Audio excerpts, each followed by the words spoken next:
Hello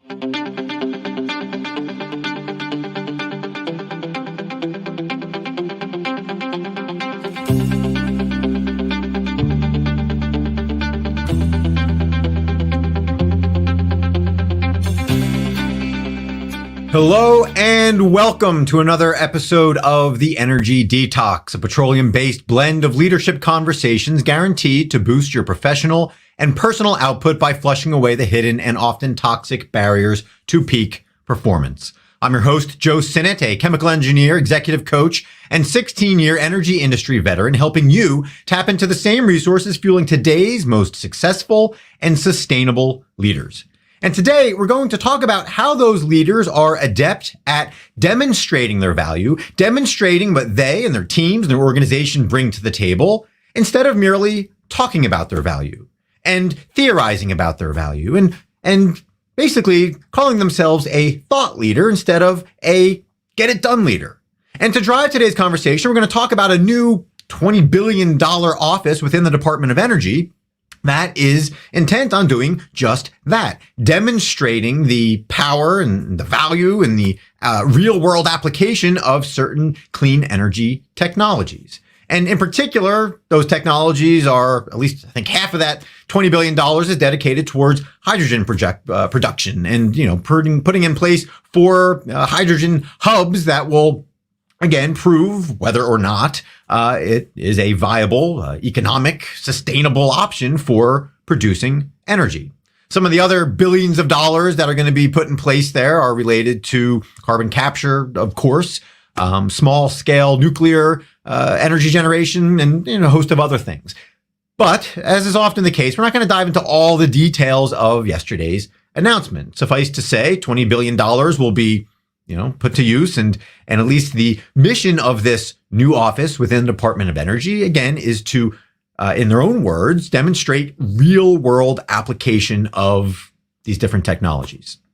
But more importantly today, for you as a leader, we are going to talk about the ways in which you might be unwittingly, again, talking about what you're able to do, talking about potential results, instead of focusing on what you have actually done and what your team actually does and what you can and will actually do moving forward. And to drive today's conversation, we're not going to turn to Senator Jennifer Granholm yesterday of the Department of Energy, who, of course, made the announcement regarding this new $20 billion office. We're not going to step through again the details of that office. And if you're curious, you can find the updated org chart for the Department of Energy here. And this tiny little red circle here that represents the $20 billion new office of clean energy demonstrations. But no, we're going to kind of step aside from the world of government, and we're going to go back in time to a world where Billy Mays, the chief demonstrator, if you will, of these United States, roamed the TV airwaves, if you will, pushing certain products, most famously OxiClean. And Billy Mays, who died about 12 years ago, unfortunately, was adept at demonstrating the value of his product, of OxiClean. He showed what it could do. And in many ways, Billy Mays, who of course was filled with lots of energy, you could argue that he was in many ways the chief clean energy czar, if you will. He was the chief clean energy demonstrator and would have made a perfect head of this new office of clean energy demonstrations. But alas, Billy Mays' energy, unfortunately, was fueled in many cases by drugs that led to his untimely death at the age of 50 due to, again, a unfavorable combination of drugs in his system. But again, this is not the season of doom and gloom, of course, so we're going to bring this up a level here. We're going to try to channel the energy of Billy Mays to help demonstrate to you that it is possible for you to show to the world, show to your stakeholders, show to your audience your value without having to sound like some sort of salesman, but instead by going out and actually showing what you've done, showing what your team has done, and doing it in a way that, again, is aligned with what the ultimate mission is of your stakeholders. So with that, we're going to jump into the first question today, which is, do you have a clean and clear vision of the results that your audience expects you to produce? Because obviously it wouldn't do Billy Mays any good if he was trying to sell a product that, again, didn't have any value for anybody. If he wasn't trying to target people who or like me and like most human beings, have the occasional stain on their shirt or stain on their tablecloth or whatever the case might be. If he knew that that wasn't a problem for people and that they struggled to get these stains out, well, then what the heck good would he be doing trying to hawk something like OxiClean? No, he had a clear idea of what was going to generate value, what his audience was interested in. And so too, the question for you is, what is your audience interested in? Do you have a clear vision of what your stakeholders, whether it's your investors, your employees, your customers, your board members, from a personal standpoint, your spouse, your children, your parents, your siblings, whatever the case is, what do they want? What is it that they need? What is it that they're looking for from you? And again, not just here, 3 days away from Christmas. We're not just talking about the gifts that they're expecting from you or the things that they, that are going to make them happy for a brief period of time on Christmas morning when they unwrap whatever it is that you happen to gift them. No, we're talking about some deep-seated, not stained, but some deep-seated goal, some deep-seated mission that they have that you can help solve, that you can help achieve, that you can help, move them closer towards. And again, in the world of the Department of Energy, clearly their focus, their mantra, the people basically signing their checks now and paying their bills is the Biden administration, who is focused on these clean energy projects and moving them along. And therefore, again, they put together $20 billion office based on the $60 or $70 billion that were set aside in the infrastructure bill to do just that. They have a clean and clear mission, and in forming this office, they're going to demonstrate how they're going to get there. But that's where it starts, right? We're not going to go through the rest of this conversation today and talk about the ways in which you can demonstrate your value, the ways in which you can prove what you've done and what you will do, without first getting crystal clear about what it is your stakeholders want from you. So ask that, regardless of where you are in your career, whether you're again in transition, you're looking for a new job, or whether you're the firmly established CEO of a company. If you don't have a clear understanding of what your stakeholders want, what they want you to sell to them, if you will, what they are anxious to buy with their time and their money and their attention, whether, again, they're looking to hire you, whether they're looking to pay for your product that you're selling, or whether they're looking to pay you and the bonus that you're expecting as, again, some sort of leader. Get clear about what they want and have that in mind at all times. And don't get distracted by other salesmen who might have similar skills to Billy Mays, but are out there trying to sell things that don't actually matter. Regardless of the price, regardless of how flashy it seems or sounds, if what they're selling and the product that they're hawking, if it doesn't deliver results that matter, then it doesn't do you and your stakeholders any good. So again, ask yourself, do you have a clean and clear vision of the results that your audience is expecting you to produce? Which brings us to the next question, which is basically, what results have you produced? And the way this question is worded today is, how well are you protecting and promoting your prior successes, your prior results? Because in many cases, again, regardless of where you are in your career, there's a temptation to wipe the slate clean, if you will, wipe your resume clean and start fresh and ignore so much of the value, so much of the gold, if you will, that you've mined over your course of your career and your life. And for those who are just leaving school, even in your educational journey, there's a temptation at times, in many cases unconsciously, to set those things aside and to start, spinning things based on what you think you need to do and what you think you can do or will do. And what that leads to is softer language. It leads to you, again, becoming, maybe more flowery in your prose about yourself instead of focusing on concrete results that you've achieved.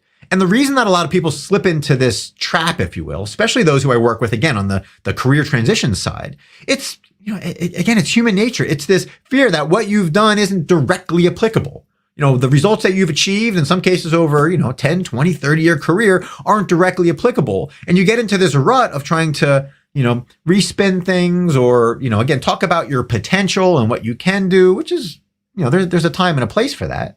But instead, can you go back to your key results that you're proudest of, regardless of how you feel they're connected to, your ultimate mission or your new mission or the new job you're trying to get? Come up with that, again, half dozen things that you have done well, you have achieved, and get crystal clear about what those are.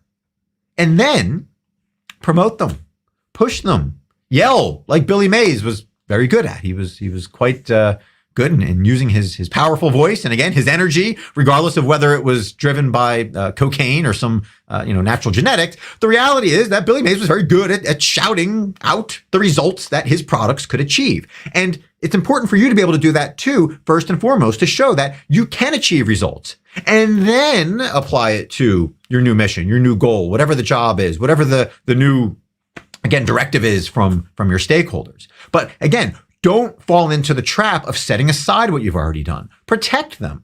Protect those former results. Protect those things that you've accomplished and you put time and energy into. Because again, one of the biggest fallacies I see over and over again is people who don't think it applies. They don't think it matters. They don't see the connection between, again, leading teams and leading a project and generating results and leading a new team, leading a new project, generating new results.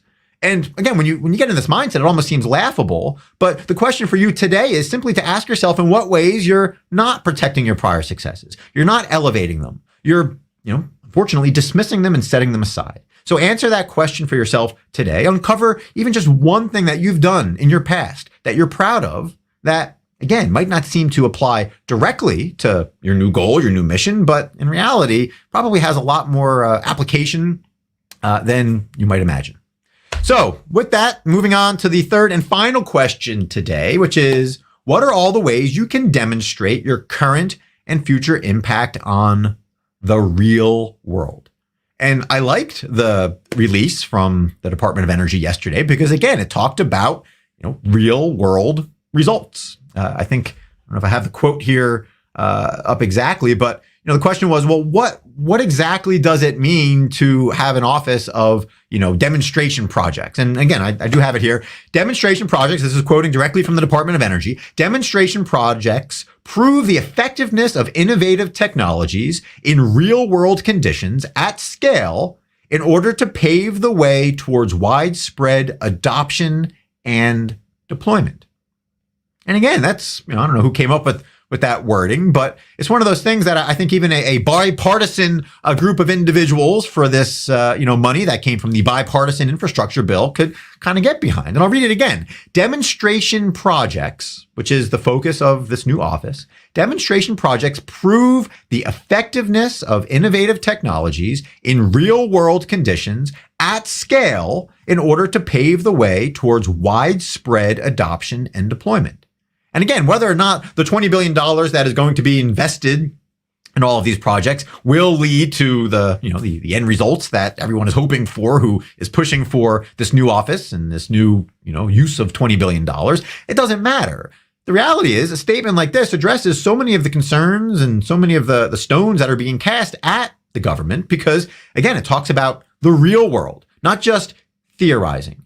This department, theoretically, however it's going to be measured, again, it was soft on details of how, the success of this department or this new office, I should say, will be measured. And quite frankly, I think when it comes to the government, I don't know how many good measures are actually in place to measure how well they're doing. But setting that aside, again, it speaks to the fact that this needs to be applicable. It needs to be applicable to the real world, and it needs to be scalable, and it needs to be something that can be adopted and deployed beyond the confines of basically a lab demonstration. And bringing this back to Billy Mays, again, it needs to be something that is clear cut. If it works, then it works. And people are inclined to buy it and move forward and be excited about it. And if it doesn't work and it leaves your your clothes still stained and OxiClean, didn't work, well, it wouldn't be the multi-billion-dollar entity that it is today. So again, the question for you is, what are all the ways that you can demonstrate your current and future impacts on the real world?